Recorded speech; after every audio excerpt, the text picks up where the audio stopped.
Hi guys, आज अपन सीखेंगे ternary operator और स्विच स्टेटमेंट के बारे में। तो टर्नरी ऑपरेटर बिल्कुल इफ एल्स की जैसा वर्क करता है और जो स्विच स्टेटमेंट है, स्विच केस है, वो इफ एल्स के जैसा वर्क करता है। तो दोनों ही बहुत इजी हैं, तीनों का काम सिमिलर है, पर तीनों का सिंटेक्स अलग है और तीनों को कब यूज़ करना चाहिए वो अपन यहाँ पर देखेंगे। तो जैसे इफ़ एल्स का एक सिंटेक्स है कि इफ़ लिखना है, ब्रैकेट में कंडीशन लिखनी है, कर्ली ब्रेसेस लिखने हैं, उसी तरह टर्नरी ऑपरेटर का सिंटेक्स है, अपन यहाँ देखते हैं। तो यहाँ कमेंटिंग कर देती हूँ मैं टर्नरी ऑपरेटर और यहाँ पर अपन सिंटेक्स देखते हैं। सबसे पहले अपन को डायरेक्ट कंडीशन लिखनी है, जैसे अपन इफ़ के अंदर कंडीशन लिखते हैं तो अपन को इफ़ के अंदर कंडीशन नहीं लिखनी है, डायरेक्ट कंडीशन लिखनी है। क्वेश्चन मार्क, तो ये सिंटेक्स है, क्वेश्चन मार्क। कंडीशन अगर ट्रू हुई तो आपको सबसे पहले वो कोड लिखना है एक लाइन का, like console dot log what ever. तो यहाँ पर अपन लिख देते हैं रिजल्ट 1 और कोलन करके आपको रिजल्ट 2 लिखना है। तो ये कैसे वर्क करेगा, जैसे कि आपने condition the 3 is greater than 2, मतलब करेक्ट है, 3 इज ग्रेटर देन 2, यहाँ पर बूलन रिजल्ट आएगा ट्रू। और अगर ये ट्रू हुआ तो आपने जो रिजल्ट 1, इसकी जगह में जो कोड लिखा है वो रन होगा। अगर आपने दिया है 3 इज लेस देन 2, मतलब फॉल्स आया, तो आपका ये रिजल्ट 2 रन होगा, सिमिलर इफ एल्स की तरह। इफ में आप कंडीशन देते हैं, अगर कंडीशन ट्रू होती है तो इफ का ब्लॉक चलता है, अगर कंडीशन फॉल्स होती है तो एल्स का ब्लॉक चलता है। तो ये सिंपल सा फंडा था, अपन एक बार इसको ट्राई करके देखते हैं प्रैक्टिकली। सबसे पहले अपन एक इजी वे में देखेंगे, उसके बाद थोड़ा कॉम्प्लेक्स मतलब कॉम्प्लेक्स कोड देखेंगे कि और आप क्या कर सकते हैं। तो यहाँ पर अपन करते हैं 3 is greater than 2 question mark. तो आप देखेंगे जो क्वेश्चन मार्क और सेमी कोलन है वो ऑपरेटर्स हैं जो 3 ऑपरेंड्स ले रहे हैं, एक कंडीशन, एक रिजल्ट 1, एक रिजल्ट 2। तो ये ऑपरेंड्स हैं, जबकि आप a प्लस बी करेंगे तो उसमें 2 ही ऑपरेंड्स होते हैं। तो ये छोटी मोटी चीज़ें आप ध्यान रखिए। तो यहाँ पर अगर 3 इज ग्रेटर देन 2 हुआ तो अपन को रन कराना है console dot log 3 is greater than 2। और यहाँ पर अगर फॉल्स हुआ console dot log 2 is greater than 3। तो यहाँ पर अपन इसे रन कराते हैं, तो आप एक बार देखिए 3 is greater than 2 question mark के बाद जो अपन रन कराना चाहते हैं, अगर ये कंडीशन ट्रू हुई तो 3 is greater than 2 colon, colon के बाद वो कोड जो आप इसके फॉल्स होने पर रन कराना चाहते हैं। तो यहाँ पर सेव किया और ब्राउज़र में आते हैं और रिफ्रेश किया, आप देखेंगे 3 इज़ ग्रेटर देन 2। अगर यहाँ पर मैं 2 इज़ ग्रेटर देन 2 कर दूँ, 2 इज़ ग्रेटर देन 2, तो क्या 2 के ग्रेटर देन है, कंडीशन फॉल्स। अब आप बोलेंगे लेस देन भी नहीं है, लेकिन सबसे पहले ये चेक करेगा कि क्या ग्रेटर देन है, तो ग्रेटर देन नहीं है, डायरेक्ट फॉल्स। तो यहाँ पर इसका फॉल्स का रिजल्ट आएगा 2 इज ग्रेटर देन 3। तो आप उसकी जगह कोई भी मैसेज लिख सकते हैं। तो यहाँ पर मैंने रिफ्रेश किया तो आप देखेंगे 2 इज ग्रेटर देन 3। तो ये यही कोड अगर आप उसमें लिखते हैं इफ एल्स में तो देखते हैं। तो यहाँ मैं 3 कर देती हूँ। तो आप जानते होंगे कैसे लिखना है, लेकिन मैं आपको बताऊंगी कि कब इफ एल्स यूज़ करना चाहिए और कब टर्नरी ऑपरेटर यूज़ करना चाहिए।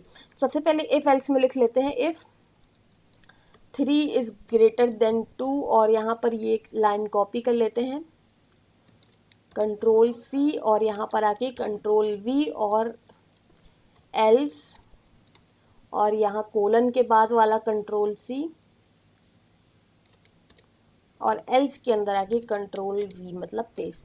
तो यहाँ पर मैंने सेव किया और यहाँ पर कुछ डॉट डॉट रख देते हैं ताकि दोनों का रिजल्ट आपको दिखे।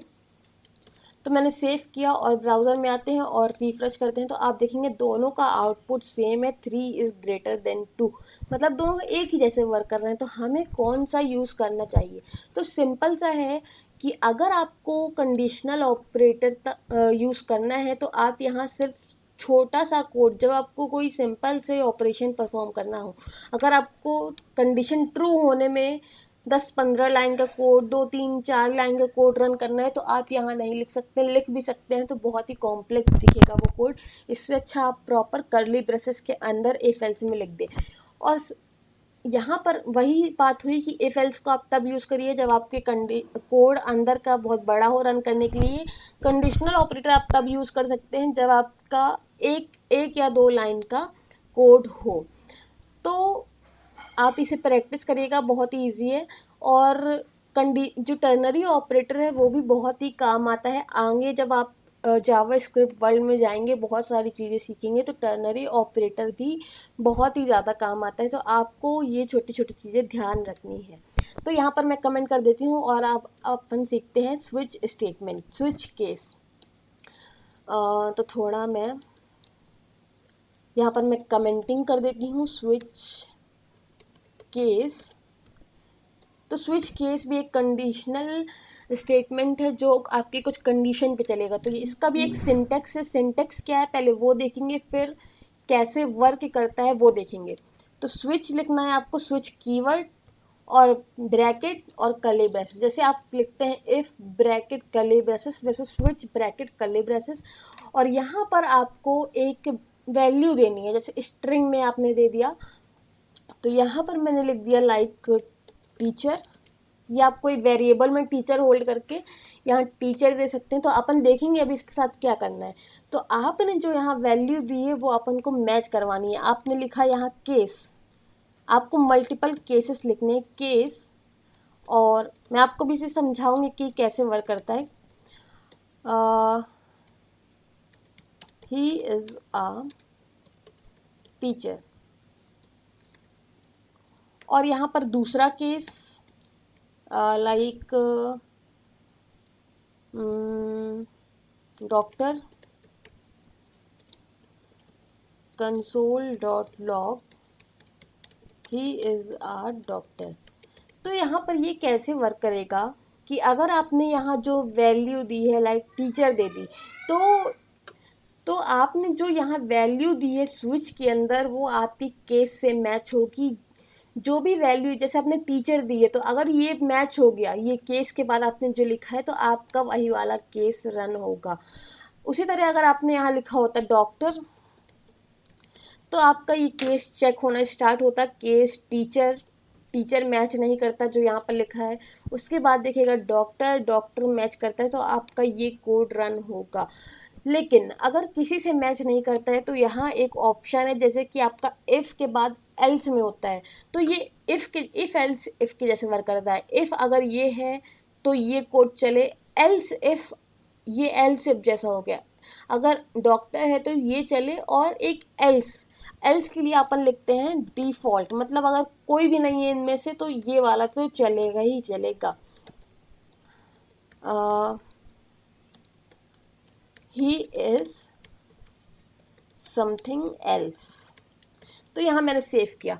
तो यहाँ पर एक चीज़ और है, तो वो क्या है कि अगर आपने यहाँ पर एक केस चेक कराया, लाइक यहाँ पर अभी मान लीजिए टीचर है तो केस टीचर ट्रू है तो यहाँ पर ये चल गया, लेकिन यहाँ पर ये स्टॉप नहीं होगा, ये कंटिन्यू फिर से चेक करेगा क्या अगला वाला भी टीचर है।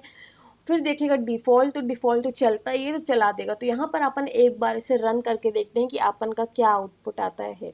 तो मैं ब्राउज़र पे आती हूँ और रिफ्रेश करते हैं तो आप देखेंगे he is a teacher, teacher वाला तो चला लेकिन बाकी भी चल गए। इसके लिए यहाँ पर एक कंडीशन है कि अपन को यहाँ ब्रेक लगाना पड़ेगा कि ये मिल गया तो अब आगे अपन को कोड नहीं चलाना, तो यहाँ ब्रेक।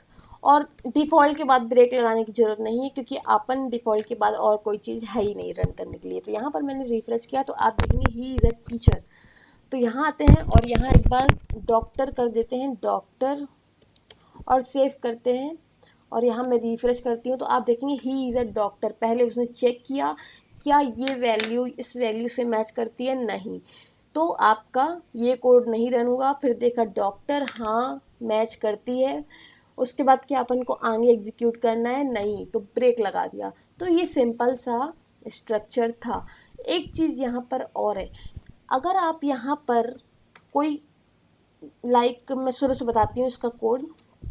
तो यहाँ पर अपन सबसे पहले टर्नरी ऑपरेटर का एक और स्टेटमेंट एग्जाम्पल देखते हैं।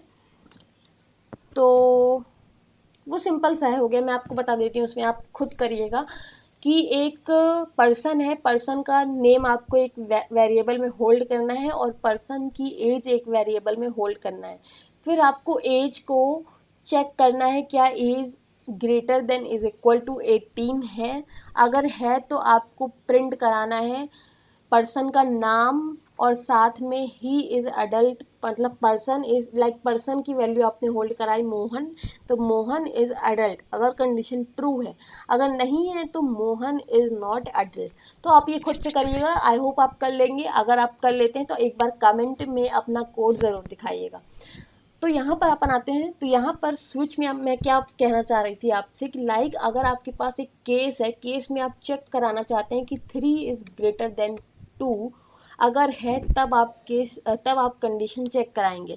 तो यहाँ पर आपको क्या करना पड़ेगा, तो अगर अपन यहाँ डायरेक्टली लिख दें 3 इज ग्रेटर देन 2 और यहाँ मैंने सेव किया और यहाँ रिफ्रेश किया, तो आप देखेंगे आपका 3 इज ग्रेटर देन 2 वाला नहीं चला। क्यों नहीं चला? क्योंकि डॉक्टर से मैच नहीं हुआ। अपन ने जो यहाँ दिया है वो सिंपली इससे मैच करेगा।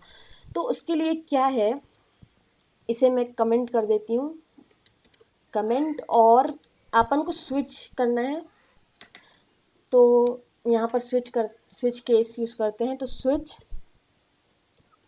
और यहाँ क्या देना है, क्या यहाँ आप 3 इज ग्रेटर देन 2 देंगे, या अगर आपको मल्टीपल चीज़ें चेक करानी है, अगर 5 इज लेस देन, ये मल्टीपल केसेस चेक कराने हैं, तो आप क्या करेंगे।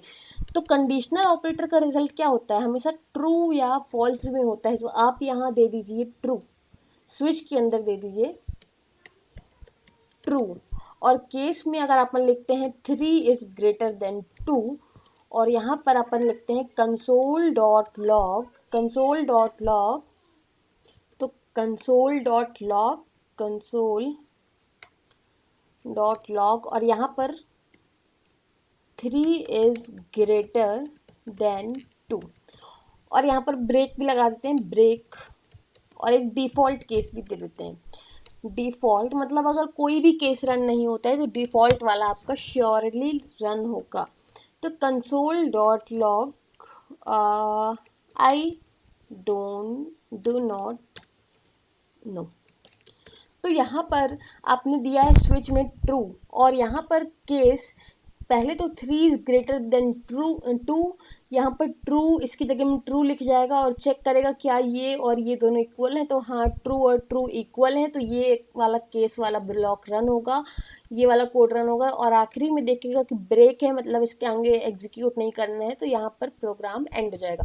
तो यहाँ पर इसे सेव करते हैं कंट्रोल एस और यहाँ पर F5 से रिफ्रेश करते हैं, तो आप देखेंगे 3 is greater than 2, app dot JS में 189 लाइन, तो 189 लाइन नंबर में ये वाला स्टेटमेंट प्रिंट हो रहा है। तो यहाँ पर आप सोचेंगे कि कब आपको इफ एल्स यूज़ करना है, कब आपको स्विच यूज़ करना है, कब आपको टर्नरी। तो इफ एल्स और टर्नरी ऑपरेटर में तो अपन ने समझ लिया कि कब अपन को इफ एल्स यूज़ करना चाहिए और कब अपन को टर्नरी ऑपरेटर यूज़ करना चाहिए। तो स्विच जो है वो इफ और एल्स के जैसा है, लेकिन अगर आप चाहते हैं कभी कभी कि आपका कोड क्लीनर दिखे, मतलब यहाँ पर कंडीशन आपकी बहुत ही भारी भरकम नहीं रहती, नॉर्मल छोटा मोटा कंडीशन यहाँ चेक करानी है और उसमें बहुत सारे केस हैं, if else if else if else if, तो आप उसको स्विच केस में लिख सकते हैं। केस में आपको कोड आपका क्लीन दिखेगा, साफ सुथरा दिखेगा, वही आप एल्स इफ करके लिखेंगे, अपन ने लिखा था, तो ये एल्स इफ, तो else if 10 bar else if लिखना है, तो आपका बहुत सारा कोड, आप बहुत ही कॉम्प्लेक्स कोड दिखेगा। तो कोड को थोड़ा क्लीनर दिखाने के लिए आप स्विच केस का यूज़ कर सकते हैं। तो सबकी अपनी अपनी चॉइस है, कभी स्विच केस यूज़ करते हैं, कभी इफ एल्स यूज़ करते हैं, बस आपका आउटपुट सही होना चाहिए, आपको अपना कोड समझ में आना चाहिए, तो आप कोई भी यूज़ कर सकते हैं अपनी नीड के अकॉर्डिंग। ज़रूरी नहीं है कि आपने स्विच सीखा है तो बिल्कुल आपको स्विच अप्लाई करना है, कि आपने इफ़ एल्स इफ सीखा है तो बिल्कुल आपको वही अप्लाई करना है। आप अपनी नीड के अकॉर्डिंग जो आपके प्रोग्राम से मैच करता है, जो आपके प्रोग्राम के लिए सुइटेबल है, आउटपुट बिल्कुल सही आ रहा है, सारी कंडीशंस मैच हो रही हैं, वो सब होना चाहिए, आपका प्रोग्राम एफिशिएंट होना चाहिए, तो आप कोई भी यूज़ कर सकते हैं। तो गाइस इस वीडियो में इतना ही, आगे की वीडियोस में हम और भी नई चीज़ें सीखेंगे। Thank you friends.